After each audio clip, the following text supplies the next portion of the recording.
आज के इस डीप डाइव में हम इंडियन ड्रेनेज सिस्टम यानी भारत के नदी तंत्र का पूरा एनालिसिस करेंगे। ये एकदम एग्जाम प्रिपरेशन के पर्सपेक्टिव से बनाया गया है। बिल्कुल। और इसमें मैं एज अ टीचर सारे फैक्ट्स और कॉन्सेप्ट्स एक्सप्लेन करूंगी और आप एक स्टूडेंट की तरह अपने डाउट्स क्लियर करते रहिएगा। डन। तो हमारा मिशन है एक एक करके 15 स्लाइड्स के थ्रू हिमालयी और प्रायद्वीपीय नदियों को, उनके ओरिजिन्स, ट्रिब्यूटरीज और इम्पॉर्टेंट सिटीज को पूरी तरह मास्टर करना। सही कहा। तो बिना टाइम वेस्ट किए चलो अब पहली स्लाइड देखते हैं जहां से हमारा बेस बनेगा। ओके, स्क्रीन पर इंडिया का एक 3D मैप दिख रहा है जिसमें बहुत सारी ग्लोइंग ब्लू वेन्स जैसी लाइन बनी है। हाँ, ये ग्लोइंग ब्लू वेन्स देश की नदियां हैं जो पूरे देश में एक नेटवर्क की तरह फैली हुई है। इस स्लाइड में क्लियर लिखा है कि भारत की नदियों को 2 मेन पार्ट्स में बांटा गया है। पहली है हिमालयी नदियां जो सदाबहार या पेरेनियल होती हैं। राइट, मतलब उनमें साल भर पानी रहता है। एकदम। और दूसरी है प्रायद्वीपीय या पेनिनसुलर नदियां जो मौसमी या सीजनल होती हैं। नदियों की इन घाटियों में ही प्राचीन सभ्यताओं का उदय हुआ था, जैसे सिंधु और गंगा घाटी सभ्यता। इसीलिए नदियां भारत की जीवन रेखा या लाइफलाइन है जो कृषि, जल विद्युत और परिवहन के लिए बहुत जरूरी है। अच्छा, और यहाँ एक और टर्म है, अपवाह तंत्र या ड्रेनेज सिस्टम। हाँ, अपवाह तंत्र का मतलब होता है एक नदी और उसकी सहायक नदियों द्वारा कवर किया गया पूरा एरिया। एक छोटा डाउट है यहाँ, एक अपवाह तंत्र और नॉर्मल नदी में एग्जैक्टली क्या फर्क है? देखिए, नदी सिर्फ एक मेन धारा है, पर अपवाह तंत्र में वो मेन नदी और उसमें आकर मिलने वाली छोटी बड़ी सारी सहायक नदियां शामिल होती हैं, एक पूरे नेटवर्क की तरह। Got it. अरे यहाँ बॉटम में एक रेड कलर्ड MCQ बॉक्स भी दिया हुआ है। हाँ, एग्जाम के लिए ध्यान रखिएगा, इस स्लाइड से 2 पॉइंट्स बहुत इंपॉर्टेंट हैं। पहला कि नदियों को 2 भागों में बांटा गया है और दूसरा, नदी और सहायक नदियों के क्षेत्र को ही अपवाह तंत्र कहते हैं। ये डेफिनेशन डायरेक्टली आती है। ओके, नोट कर लिया। बढ़िया। चलो अब अगली स्लाइड देखते हैं जो भारत की सबसे लंबी नदी के बारे में है। वाओ, ये विजुअल बहुत खूबसूरत है। एक बर्फ से ढका हुआ 3D ग्लेशियर माउंटेन दिखाया गया है और वहां से एक चमकती हुई नीली धारा निकल रही है। ये गंगा नदी है जो भारत की सबसे लंबी नदी है। इसकी टोटल लेंथ 2525 यानी 2525 किलोमीटर है। बाप रे, बहुत लंबी है। हाँ, इसका उद्गम उत्तराखंड के गंगोत्री ग्लेशियर से होता है जो करीब 3892 मीटर की हाइट पर है। लेकिन यहाँ एक ट्विस्ट है, देवप्रयाग में जब भागीरथी और अलकनंदा मिलती हैं तब जाकर ये गंगा बनती है। ओह, ओके। और हाँ, 2008 में इसको राष्ट्रीय नदी या नेशनल रिवर का दर्जा दिया गया था। आखिर में ये बे ऑफ बंगाल में गिरती है और दुनिया का सबसे बड़ा डेल्टा सुंदरबन बनाती है। वेट, मेरा एक डाउट है, गंगा एक्चुअली कहाँ से गंगा बनती है? क्योंकि उद्गम पर तो अलग नाम लिखा है स्लाइड पे। बिल्कुल सही पकड़ा आपने। उद्गम पर इसे भागीरथी कहते हैं, पर जब देवप्रयाग में ये अलकनंदा से मिलती है ना, तब ठीक उस पॉइंट के बाद इसका नाम गंगा पड़ता है। अच्छा, ये बहुत इंटरेस्टिंग फैक्ट है। और मुझे यहाँ नीचे एक और MCQ बॉक्स दिख रहा है। जी, तो एग्जाम अलर्ट ये है कि गंगा की लेंथ जो 25 किलोमीटर है और इसके राष्ट्रीय नदी बनने का साल 2008, ये दोनों फैक्ट्स डायरेक्ट पूछे जाते हैं एग्जाम्स में। सही है, 25 और 2008। डन। चलो अब अगली स्लाइड देखते हैं। यहाँ तो ताजमहल बना हुआ है और उसका रिफ्लेक्शन पानी में पड़ रहा है। बहुत शानदार विजुअल है। हाँ, ये यमुना नदी की खूबसूरती को दर्शाता है। यमुना दरअसल गंगा की सबसे लंबी सहायक नदी है। इसकी लेंथ है 1376 किलोमीटर। ओके, 1376। ये उत्तराखंड के उत्तरकाशी जिले में यमुनोत्री ग्लेशियर से निकलती है जो बंदरपुंज चोटी पर है। इसकी मेजर राइट बैंक ट्रिब्यूटरीज है चंबल, बेतवा, सिंध और केन। अच्छा। और आगे चलकर ये उत्तर प्रदेश के प्रयागराज में, जिसे पहले इलाहाबाद कहते थे, वहां गंगा नदी में विलीन हो जाती है। एक छोटी सी चीज पूछनी थी, ये बंदरपुंज चोटी का यमुना से क्या कनेक्शन एग्जैक्टली बात होती है? ओ, अब समझा। और यहाँ फिर से एक MCQ बॉक्स चमक रहा है रेड कलर में। हाँ, इसमें एग्जाम के लिए एक्सट्रीमली इंपॉर्टेंट पॉइंट है। पूछेंगे कि गंगा की सबसे लंबी सहायक नदी कौन सी है, तो यमुना। और इसका उद्गम स्थल कहाँ है, तो यमुनोत्री। ये आपको पक्का याद रखना है। यमुना और यमुनोत्री याद आएगा। चलो अब अगली स्लाइड देखते हैं, जिसमें गंगा की सारी ब्रांचेस हैं। स्लाइड पे एक हॉरिजॉन्टल ब्लू लाइन है जो शायद गंगा को रिप्रेजेंट कर रही है, और उसके ऊपर से यानी लेफ्ट से और नीचे यानी राइट से आकर मिलने वाली ब्रांचेस दिखाई गई हैं। एग्जैक्ट विजुअल डिकोड किया आपने। तो जो राइट बैंक ट्रिब्यूटरीज है वो है यमुना, सोन और टॉन्स। ओके। और जो लेफ्ट बैंक ट्रिब्यूटरीज हैं वो है रामगंगा, गोमती, घाघरा, गंडक, कोसी और महानंदा। इसमें से गोमती एकमात्र ऐसी सहायक नदी है जो पहाड़ से नहीं बल्कि मैदानी क्षेत्र यानी पीलीभीत से निकलती है। वेट, मैदानी एरिया से? हाँ, और एक और स्पेशल नदी है कोसी। अपना रास्ता बदलने और भयंकर बाढ़ लाने के कारण इसे बिहार का शोक या सौरो ऑफ बिहार कहते हैं। मुझे गोमती वाले पॉइंट पे डाउट है थोड़ा। ये मैदानी उद्गम का एक्चुअल मतलब क्या होता है गोमती के केस में? इसका सिंपल मतलब है कि गोमती किसी बर्फीले पहाड़ या ग्लेशियर से नहीं निकलती है, बल्कि जमीन पर स्थित एक झील है पीलीभीत में, वहां से इसकी शुरुआत होती है। ओह वाओ, तो वहां बर्फ नहीं है, बस एक ग्राउंड लेवल लेक है। इंटरेस्टिंग। और यहाँ 2 MCQs दिख रहे हैं मुझे इस बार। हाँ, ये दोनों बहुत आते हैं। एग्जाम में क्लियर पूछेंगे कि राइट बैंक ट्रिब्यूटरी कौन सी है, जैसे सोन नदी ऑप्शन में होगी, और दूसरा बिहार का शोक किसे कहते हैं, तो आंसर कोसी होगा। ये मैच द फॉलोइंग में भी आ सकता है। सोन और कोसी क्लियर है। चलो अब अगली स्लाइड देखते हैं। इस स्लाइड में तो एक 3D सैटेलाइट व्यू मैप है। ये शायद हिमालयाज और तिब्बत का एरिया दिखा रहा है, जिसमें एक लंबी ब्लू लाइन बॉर्डर क्रॉस करके आ रही है। सही पहचाना, ये ब्रह्मपुत्रा नदी प्रणाली है। ब्रह्मपुत्रा तिब्बत के चेम युंगडुंग ग्लेशियर जो मानसरोवर के पास है वहां से निकलती है। इसकी टोटल लेंथ लगभग 2900 किलोमीटर है। काफी लंबी है ये तो। हाँ, और सबसे मजेदार बात, इसके अलग अलग नाम हैं। तिब्बत में इसको त्सैंगपो कहते हैं, अरुणाचल प्रदेश में दिहांग, असम में आकर ये ब्रह्मपुत्रा बनती है, और बांग्लादेश में इसको जमुना कहते हैं। एक नदी और 4 नाम? बिल्कुल। अब ये असम में दुनिया का सबसे बड़ा रिवर आइलैंड बनाती है, जिसका नाम है माजुली। मॉनसून के मौसम में भारी तलछट या सेडिमेंट की वजह से इसे लाल नदी या रेड रिवर भी कहते हैं। तीस्ता और लोहित उसकी मुख्य सहायक नदियां हैं। एक डाउट है मेरा यहाँ, एक नदी का पानी लाल कैसे हो सकता है? देखिए, मॉनसून के दौरान जब बहुत तेज बारिश होती है ना, तो ये नदी अपने साथ बहुत सारी लाल मिट्टी और तलछट बहाकर लाती है। वहां की मिट्टी का रंग लाल होता है, जिससे नदी का पानी ही लाल दिखने लगता है। ओह, तो वो केमिकल नहीं, नेचुरल मिट्टी का रंग है। Got it. और यहाँ रेड मार्क वाले MCQs भी दिख रहे हैं मुझे। एग्जाम के लिए ये फेवरेट टॉपिक्स है। तिब्बत में ब्रह्मपुत्रा का नाम यानी सांगपो, और दुनिया का सबसे बड़ा रिवर आइलैंड कौन सा है यानी माजुली। ये हर बार किसी न किसी एग्जाम में जरूर आते हैं। माजुली आइलैंड बिल्कुल याद रहेगा। चलो अब अगली स्लाइड देखते हैं। एक और प्राचीन नदी की तरफ चलते हैं। यहाँ एक बर्फ से ढका हुआ माउंट कैलाश का 3D मॉडल है। हाँ। और वहां से निकलने वाली एक झील और कुछ धाराएं दिखाई गई हैं। ये सिंधु नदी तंत्र या इंडस रिवर सिस्टम है। सिंधु नदी भी तिब्बत में मानसरोवर झील के पास से निकलती है और लद्दाख, गिलगिट होते हुए पाकिस्तान में चली जाती है। ओके। इसकी टोटल लेंथ 3180 किलोमीटर है। हालांकि भारत में ये सिर्फ 1114 किलोमीटर ही बहती है। ये विश्व की सबसे पुरानी सिंधु घाटी सभ्यता यानी इंडस वैली सिविलाइजेशन का पालना रही है। राइट, हिस्ट्री में पढ़ा था। और इसके मुख्य सहायक नदियां जिनको पंजनाद कहते हैं वो है झेलम, चेनाब, रावी, ब्यास और सतलुज। मेरा डाउट इसी पॉइंट पर है। ये पंजनाद का क्या मतलब है यहाँ पर? पंजनद का शाब्दिक मतलब है 5 नदियां। ये 5 नदियां पंजाब के एरिया में बहती हैं और आगे चलकर सब मिलकर सिंधु नदी में मिल जाती हैं। इसलिए इन्हें डायरेक्टली पंजनद कहा जाता है। अच्छा, 5 नदियां, और यहाँ बॉटम पे एक MCQ बॉक्स है। हाँ, एग्जाम पॉइंट ऑफ व्यू से आपको सिंधु का उद्गम स्थल जो कि मानसरोवर झील है और इसकी टोटल लेंथ जो 3180 किलोमीटर है, ये जरूर याद रखनी चाहिए। ये डायरेक्ट फैक्ट्स हैं। 3180 और मानसरोवर। डन।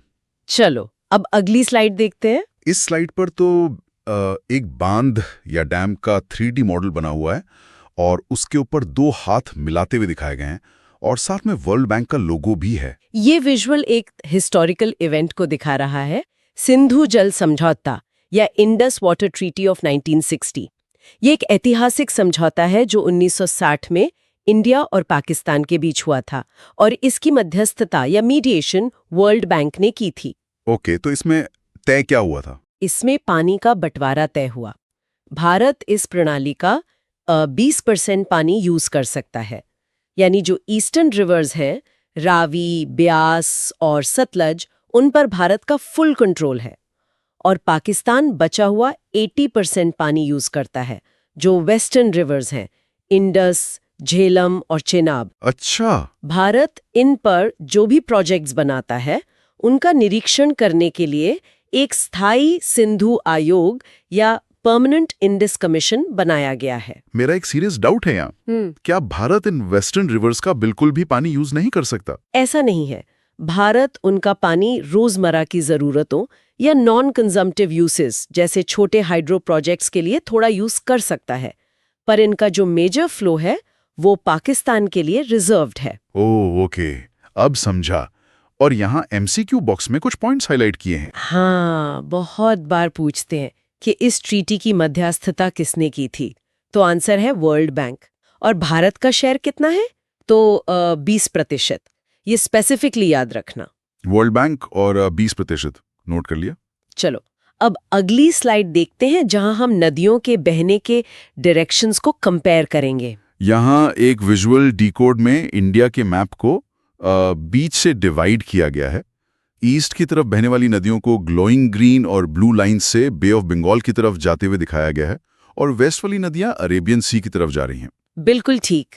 तो इस मैप के हिसाब से ईस्ट फ्लोइंग रिवर्स है गोदावरी, कृष्णा, कावेरी और महानदी। ये सारी बे ऑफ बंगाल में गिरती हैं और अपने मुहाने पर उपजाऊ डेल्टा बनाती हैं। राइट, डेल्टा बनाती हैं। वहीं दूसरी तरफ जो वेस्ट फ्लोइंग रिवर्स हैं, जैसे नर्मदा, ताप्ती और माही, ये अरेबियन सी में गिरती हैं, पर ये डेल्टा नहीं बनाती बल्कि एस्चुरी बनाती हैं, जिसे हिंदी में ज्वारंद मुख कहते हैं। वेट, मुझे इसमें हमेशा डाउट रहता है, ये एस्चुरी और डेल्टा में बेसिक डिफरेंस क्या होता है? बहुत सिंपल है। डेल्टा में नदी का फ्लो समुंदर के पास आकर स्लो हो जाता है और मिट्टी इकट्ठे होकर वहां ब्रांच बनने लगती हैं, लेकिन एस्चुरी में ढलान तेज होती है, तो नदी बिना मिट्टी इकट्ठा किए सीधे एक सिंगल डीप चैनल से समुंदर में घुस जाती है। ओह, तो एस्चुरी में स्पीड ज्यादा होती है, समझ गया। अरे यहाँ एक रेड बॉक्स MCQ भी है। एग्जाम में ये ऑलमोस्ट पक्का आता है। पूछेंगे कौन सी नदी एस्चुरी बनाती है, तो ऑप्शन में नर्मदा या ताप्ती होगा, या फिर अरेबियन सी में कौन सी नदी गिरती है, तो भी यही वेस्ट फ्लोइंग रिवर्स है। इसको अच्छे से मार्क कर लीजिए। मार्क कर लिया। नर्मदा, ताप्ती एस्चुरी बनाती है। चलो अब अगली स्लाइड देखते हैं जो स्पेसिफिकली एक वेस्ट फ्लोइंग रिवर के बारे में है। इस स्लाइड पर एक रिफ्ट वैली या भ्रंश घाटी का 3D क्रॉस सेक्शन दिखाया गया है। 2 ऊंचे पहाड़ों के बीच एक गहरी खाई है जिसमें एक नीली धारा बह रही है। हाँ, ये नर्मदा नदी का रास्ता है। नर्मदा मध्य प्रदेश के अमरकंटक से निकलती है और ईस्ट से वेस्ट डायरेक्शन में बहती है। ओके। ये उत्तर में विंध्याचल और दक्षिण में सतपुरा पर्वतों के बीच इसी भ्रंश घाटी या रिफ्ट वैली से होकर बहती है। इसकी लेंथ 1312 किलोमीटर है। इसे MP और गुजरात की जीवन रेखा कहा जाता है और जैसा हमने पहले बात की, ये अरेबियन सी में गल्फ ऑफ खंबट में गिरती है और एस्चुरी बनाती है। एक डाउट है मेरा, ये रिफ्ट वैली या भ्रंश घाटी एग्जैक्टली कैसे बनती है जमीन पे? जब जमीन के 2 हिस्से टेक्टोनिक फोर्सेस की वजह से ऊपर उठ जाते हैं और उनके बीच का हिस्सा प्रेशर की वजह से धंस या सिंक जाता है, तो उस गहरी खाई को हम रिफ्ट वैली कहते हैं। ओह, मतलब जमीन का फटना एक तरह से। अरे नीचे एक MCQ लेट भी दिया हुआ है। हाँ, पूछेंगे कि कौन सी नदी रिफ्ट वैली से बहती है, तो सबसे फेमस आंसर नर्मदा ही है और इसका उद्गम स्थल यानी अमरकंटक, ये दोनों points exam point of view से बहुत इंपॉर्टेंट है। अमरकंटक और रिफ्ट वैली, ठीक है। चलो अब अगली स्लाइड देखते हैं। हाँ, यहाँ विजुअल में एक ग्लोब बना हुआ है। हाँ। और उसमें ट्रॉपिक ऑफ कैंसर यानी कर्क रेखा को एक येलो लाइन से हाईलाइट किया है। साथ में ब्लू रिवर्स उसे क्रॉस कर रही हैं। ये स्लाइड ताप्ती और माही नदियों के बारे में है। ताप्ती नदी की लंबाई 724 किलोमीटर है। ये एमपी के बैतूल जिले से निकलती है और वेस्ट की तरफ बहती है। अच्छा। ये बिल्कुल नर्मदा की तरह रिफ्ट वैली में उसके समानांतर यानी पैरेलल बहते हुए अरेबियन सी में गिरती है। दूसरी तरफ है माही नदी, जिसकी लेंथ 583 किलोमीटर है। ये एमपी के धार जिले से निकलती है। माही भारत की एकमात्र ऐसी नदी है जो ट्रॉपिक ऑफ कैंसर यानी कर्क रेखा को 2 बार काटती है। वेट, 2 बार? हाँ। माही नदी एक ही लाइन को 2 बार कैसे काट सकती है? ये एक्चुअली उसके रास्ते की वजह से है, क्योंकि माही नदी पहले नॉर्थ की तरफ फ्लो करती है तो पहली बार रेखा को कट करती है। फिर टपोग्राफी ऐसी है कि वो यू टर्न लेकर वापस साउथ की तरफ आती है और वापस आते टाइम दूसरी बार कट करती है। यू टर्न लेती है। ये बड़ा इंटरेस्टिंग डिटेल है। हाँ। और इसके नीचे भी एक एग्जाम अलर्ट MCQ है। एग्जाम में ये पक्का क्वेश्चन है। ट्रॉपिक ऑफ कैंसर को 2 बार काटने वाली नदी कौन सी है? सीधा आंसर माही। और तप्ती का ओरिजिन स्टेट कौन सा है? तो MP। ये दोनों फ्रीक्वेंटली पूछे जाते हैं। डन। माही 2 बार काटती है और तप्ती MP से निकलती है। चलो अब अगली स्लाइड देखते हैं, जहां हम थोड़ा साउथ इंडिया की तरफ बढ़ेंगे। इस स्लाइड में तो पहाड़ों के बीच एक प्राचीन मंदिर बना है। ये शायद त्रिम्बकेश्वर का 3D मॉडल है। वहां से पानी की एक मेन धारा निकल रही है। सही पहचाना। ये गोदावरी नदी का उद्गम स्थल है। गोदावरी पेनिनसुलर इंडिया की सबसे लंबी नदी है। इसकी लंबाई 1465 किलोमीटर है। ये महाराष्ट्र के नाशिक जिले में त्रिम्बकेश्वर से ही निकलती है। Okay, 1465 kilometres. इसके विशाल आकार और महत्व के कारण इसे दक्षिण की गंगा या वृद्ध गंगा भी कहा जाता है। ये भारत के ज्योग्राफिकल एरिया का लगभग 10% कवर करती है और आखिर में बे ऑफ बंगाल में गिरती है। मेरा एक बहुत स्पेसिफिक डाउट है इस नाम पे। वृद्धा गंगा का मतलब क्या ओल्ड गंगा होता है? ये ओल्ड कैसे हुई? हाँ, इसका मतलब ओल्ड गंगा ही है, क्योंकि अगर हम जियोलॉजी को देखें तो पेनिनसुलर रिवर्स हिमालयन रिवर्स के कंपैरिजन में भौगोलिक रूप से बहुत ज्यादा पुरानी और मैच्योर है। इन्होंने अपनी वैली काट ली है, इसीलिए इसको वृद्धा कहते हैं। ओह, जियोलॉजिकली ओल्ड है, समझ गया। और रेड बॉक्स वाला MCQ यहाँ भी है। हाँ, ये सवाल अक्सर कंफ्यूज करता है स्टूडेंट्स को। दक्षिण की गंगा किसे कहते हैं? तो याद रखना है गोदावरी, और इसकी लंबाई 1465 किलोमीटर। ये डायरेक्टली पूछी जाती है एग्जाम्स में। दक्षिण की गंगा गोदावरी है, सही। चलो अब अगली स्लाइड देखते हैं। यहाँ विजुअल काफी ग्रीन है। एक हरा भरा पहाड़ी इलाका दिखाया गया है जो वेस्टर्न घाट्स लग रहा है, और वहाँ एक खूबसूरत झरना है जहाँ से ये नदी शुरू हो रही है। ये कृष्णा नदी है, जो पेनिनसुलर इंडिया की दूसरी सबसे बड़ी नदी है। इसकी लंबाई 1400 किलोमीटर है। इसका उद्गम महाराष्ट्र में महाबलेश्वर के पास से होता है। ओके, महाबलेश्वर। ये महाराष्ट्र, कर्नाटका, तेलंगाना और आंध्र प्रदेश से होते हुए बे ऑफ बंगाल में गिरती है। पर यहाँ एक प्रॉब्लम है। 1957 से आंध्र प्रदेश, कर्नाटक और महाराष्ट्र के बीच इसके पानी को लेकर जल विवाद या वाटर डिस्प्यूट चल रहा है। वेट, पानी को लेकर विवाद? ये जल विवाद एग्जैक्टली किस बात को लेकर है? देखिए, जब एक नदी इतने सारे राज्यों से गुजरती है तो हर राज्य अपने डैम्स और अपनी खेती के लिए ज्यादा पानी चाहता है। पानी लिमिटेड है पर डिमांड ज्यादा है। यही इस पानी के डिस्ट्रीब्यूशन का विवाद है। अच्छा, मतलब हर स्टेट को अपना हिस्सा चाहिए। और नीचे के MCQ क्वेश्चंस क्या कह रहे हैं? एग्जाम अलर्ट ये है कि आपको कृष्णा की लंबाई, जो कि 1400 किलोमीटर है, और इसका उद्गम स्थल यानी महाबलेश्वर, ये बेसिक फैक्ट्स जरूर याद रखने हैं। 1400 किलोमीटर और महाबलेश्वर, गॉट इट। चलो अब अगली स्लाइड देखते हैं। यहाँ विजुअल डिकोड में एक बहुत ही विशाल और लंबा डैम दिखाया गया है। हीराकुड डैम लग रहा है, जिसमें से पानी छोड़ा जा रहा है और उससे इलेक्ट्रिसिटी जनरेट हो रही है। बिल्कुल सही, ये महानदी पर बना हीराकुड डैम है। अगर महानदी की बात करें तो ये छत्तीसगढ़ के रायपुर जिले में सिहावा पर्वत से निकलती है। इसकी टोटल लेंथ 851 किलोमीटर है। अच्छा। ये छत्तीसगढ़ और उड़ीसा से बहती हुई बे ऑफ बंगाल में गिरती है। और जैसा आपने देखा, विश्व के सबसे लंबे बांधों में से एक हीराकुड बांध इस नदी पर ओडिशा में बनाया गया है। हिस्ट्री में भयंकर बाढ़ लाने के कारण इसे एक टाइम पर ओडिशा का शोक कहा जाता था। तो मेरा डाउट ये है कि क्या हीराकुड डैम बनने के बाद अभी भी इसमें वैसी ही बाढ़ आती है? डैम बनने से इस बाढ़ का खतरा काफी हद तक अब कंट्रोल हो गया है। अब पानी को रेगुलेट किया जाता है, इसलिए इसे अब शोक उतना नहीं कहा जाता। सही है, दम ने शोक को कंट्रोल कर लिया। अरे यहाँ एग्जाम अलर्ट भी दिया है। इसमें सबसे फ्रीक्वेंट क्वेश्चन यही आता है कि हीराकुड डैम किस नदी पर है, जिसका आंसर महानदी है। और हिस्ट्री पॉइंट ऑफ व्यू से उड़ीसा का शोक किसे कहते थे, ये भी जरूर ध्यान रखिएगा। महानदी। डन। चलो अब अगली स्लाइड देखते हैं, जहां हम देखेंगे उन रिवर्स के किनारे बसे शहर। इसमें नॉर्थ इंडिया का एक मैप है जिसमें अलग अलग मॉन्यूमेंट्स की पिक्चर्स वाले पिन्स हैं, जैसे ताजमहल का पिन है, वाराणसी के घाट का, और डल लेक की शिकारा बोट्स वगैरह दिख रही हैं। हाँ, सिटीज और उनकी रिवर्स का कंपैरिजन है। जैसे यमुना नदी के तट पर हमारी कैपिटल न्यू दिल्ली और हिस्टोरिक सिटी आगरा बेस्ड है। ओके। गंगा नदी के तट पर धार्मिक शहर वाराणसी, हरिद्वार और बिहार की कैपिटल पटना स्थित है। जम्मू कश्मीर की समर कैपिटल श्रीनगर झेलम नदी के किनारे है, और उत्तर प्रदेश की कैपिटल लखनऊ गोमती नदी के किनारे स्थित है। मुझे एक डाउट था यहाँ, श्रीनगर किस स्पेसिफिक नदी के किनारे, मतलब कि वहाँ कोई एक मेन धारा है? श्रीनगर एक्चुअली अपनी खूबसूरत झेलम नदी के तट पर बसा हुआ है। झेलम वहाँ की लाइफ का मेन सेंटर है, ट्रांसपोर्टेशन और ब्यूटी दोनों के लिए। ओह अच्छा, झेलम।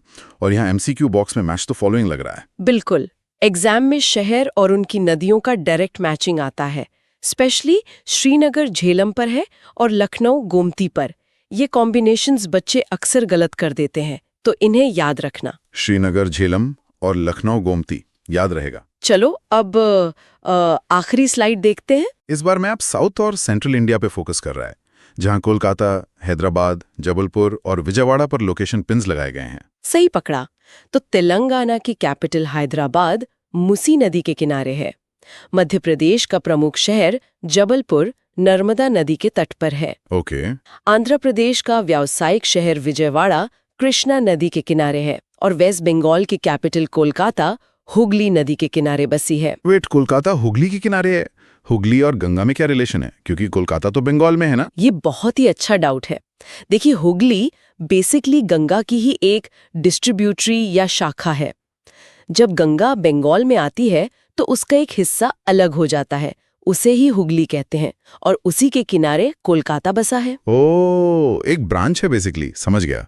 अरे यहाँ आखिरी एमसीक्यू बॉक्स भी देख ही लेते हैं। याखी स्ट्रिक्ट रिमाइंडर है एग्जाम के लिए। हैदराबाद किस नदी पर है? मुसी। और कोलकाता किस पर है? हुगली। ये दोनों combinations exam point of view से अनगिनत बार पूछे जाते हैं। हैदराबाद मुसी और कलकत्ता हुगली, नोट कर लिया सब कुछ। तो इसी के